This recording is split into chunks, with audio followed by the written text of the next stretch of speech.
This image is what made me one of the reasons why I wanted to start playing guitar. Stephen Carpenter holding this guitar in particular. I was listening to a lot of Deftones from age 12 to 15 and a friend showed me a little bit of what to do on a guitar, a couple chords, and I was 15 years old.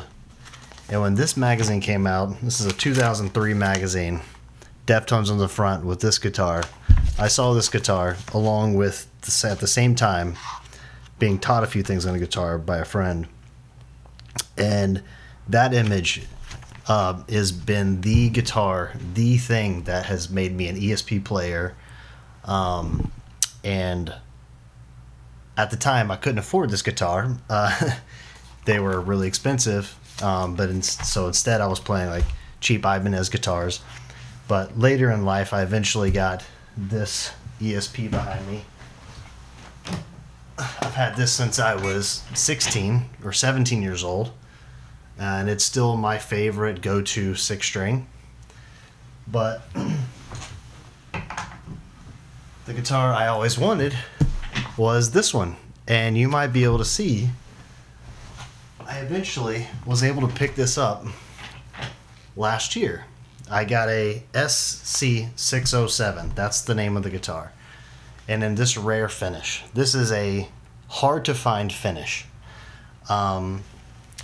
So I started looking for this. It kind of dawned on me, like, I want to start playing a 7-string. And it dawned on me like one of those moments where you're like, oh, I'm an adult now. I could buy this if I wanted to. I haven't even thought about it in years. I just thought it was out of reach, and just like I just had given up on it, or it didn't really, just never crossed my mind until about a year ago.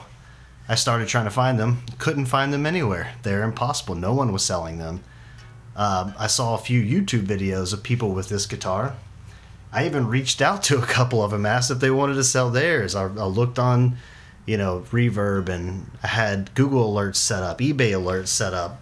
And I had all that stuff set up and was looking for it for just about a year. And just before December, Christmas 2021, I got an eBay alert, and boom, I saw this finish. It popped up, and I was like, I was flabbergasted. I couldn't believe it.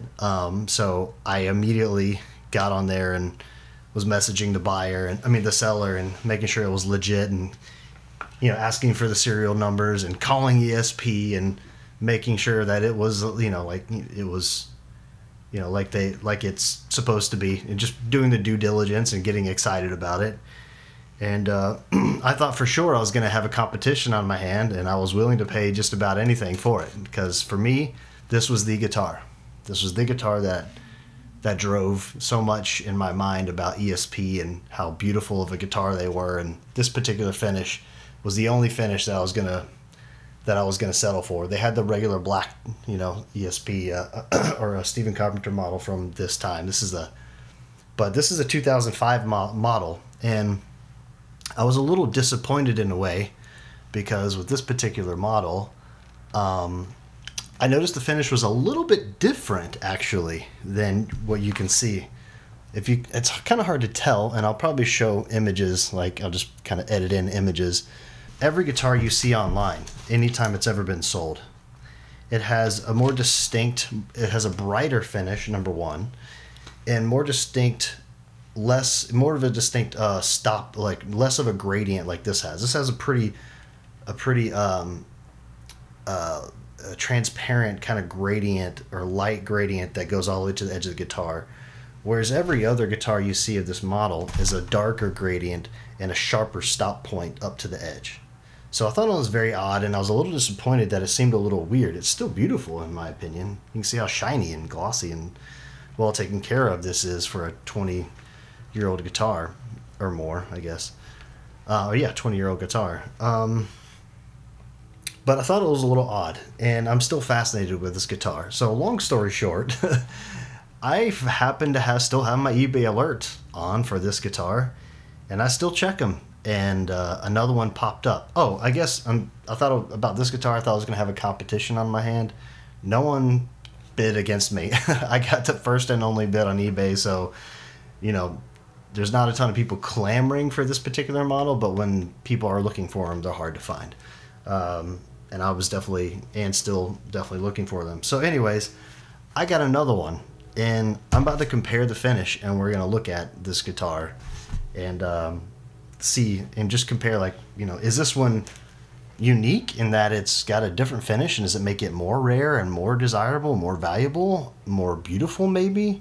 Or is the other one more desirable because it's like whatever, it's the same style of finish that you'll see. So, yeah, let's take a look at it. Okay, let's pop this baby open, and we're gonna see just how well taken care of it is.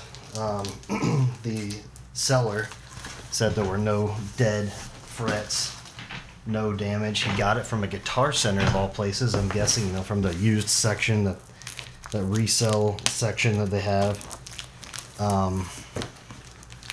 In some places, not every Guitar Center has that section, but some places. Wow, this is a dull knife. Actually, no, it's not. What's going on? Ow, almost stabbed myself. All right, look at that. Still in a ESP box.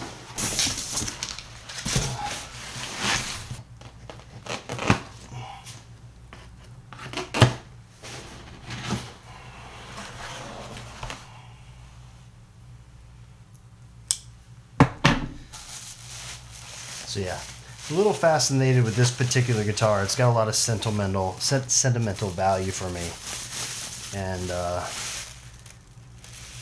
here it is. So far, so good on condition. Oh, it's got different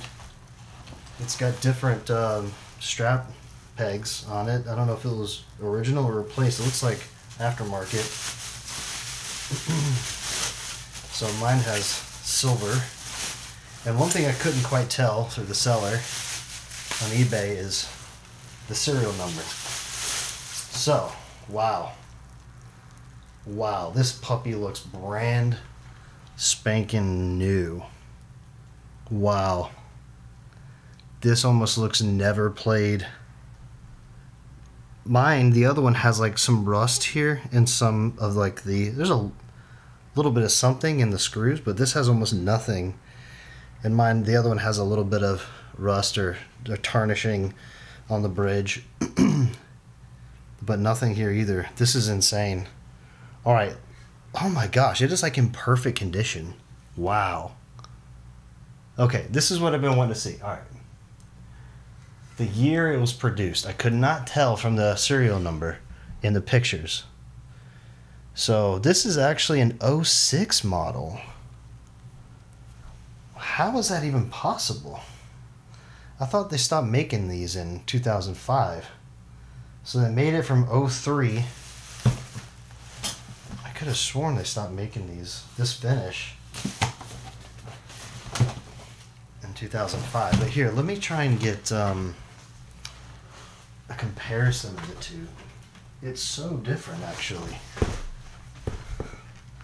You can kind of see right off the bat, like, this is the old one, and it looks cool, but you can see the wood doesn't have that bright hue like this one does.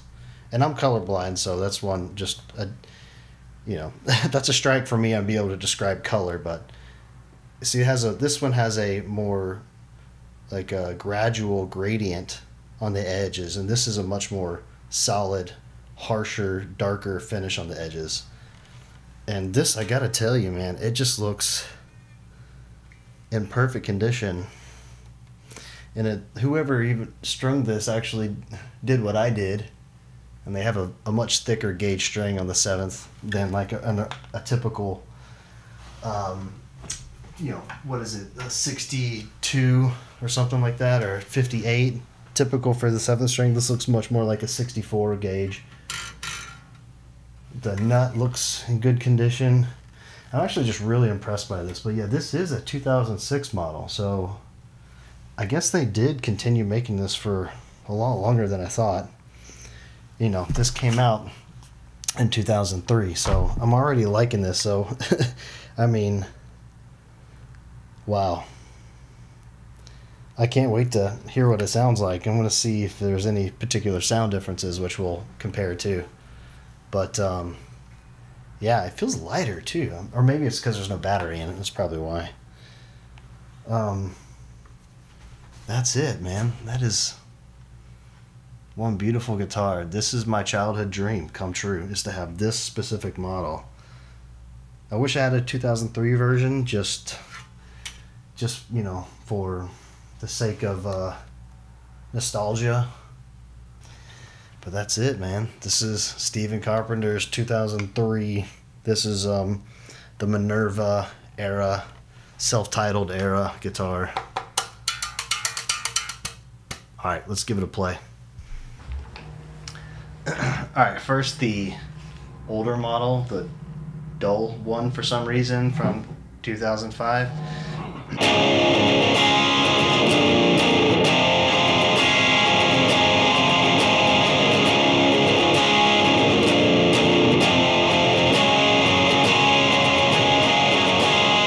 Alright, now the new 2006.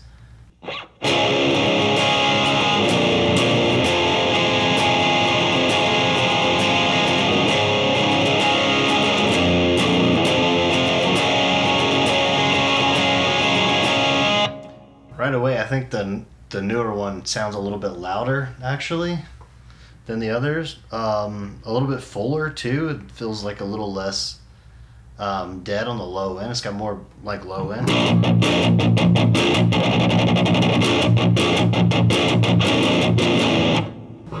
Try the other one.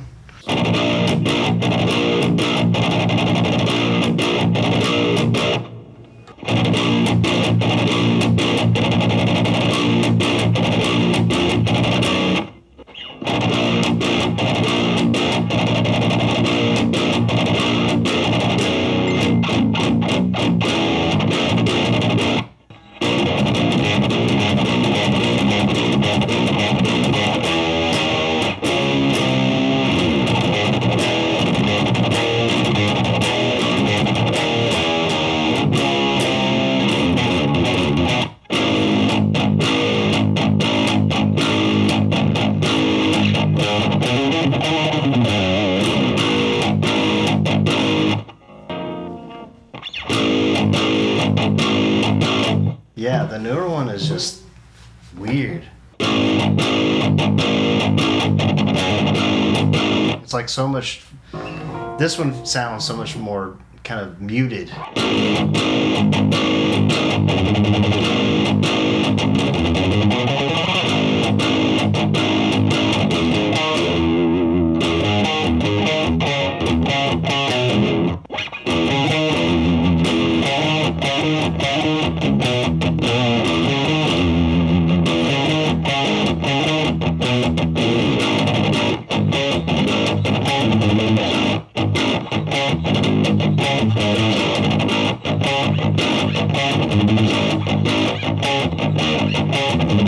It's more mid-rangey. Like the older one is more mid-range. And the low end is a bit muted. It's so strange how like there can be, I mean it's technically supposed to be the same exact pickups.